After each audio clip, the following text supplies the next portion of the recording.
Hi coding friends, today I'm talking about Python, a cool open source language that's easy to learn and kind of funny too. Think of Python as your helpful coding buddy.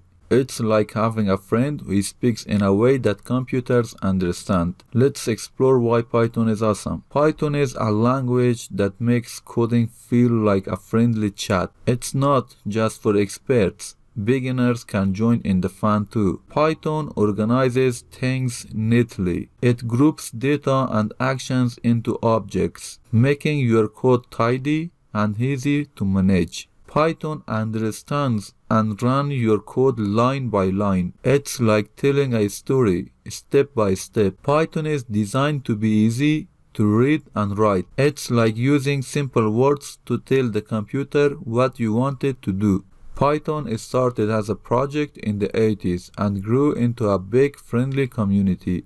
Guido van Rossum, the creator of Python, made coding feel like a team sport.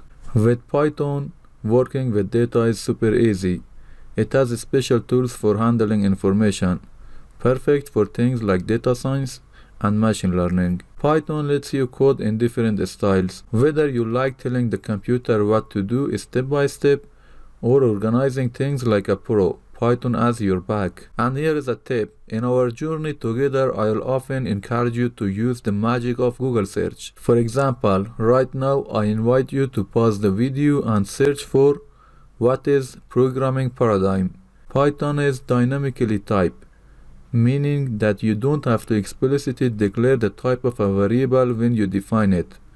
Variable types are determined at runtime, based on the values they hold. You can change the type of a variable by assigning a new value of a different type to it.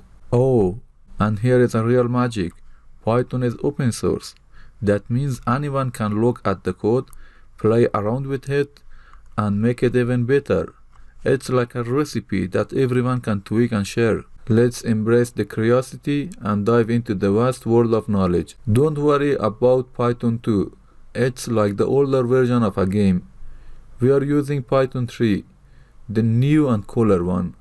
So, that's Python. Don't stress if some things are a bit fuzzy. In the next videos, I will explore each part more and turn you into a coding superhero. I'm very exciting. Subscribe, hit the bell, and get ready for more Python fun in my next videos. Happy coding, and I will catch you in the next one.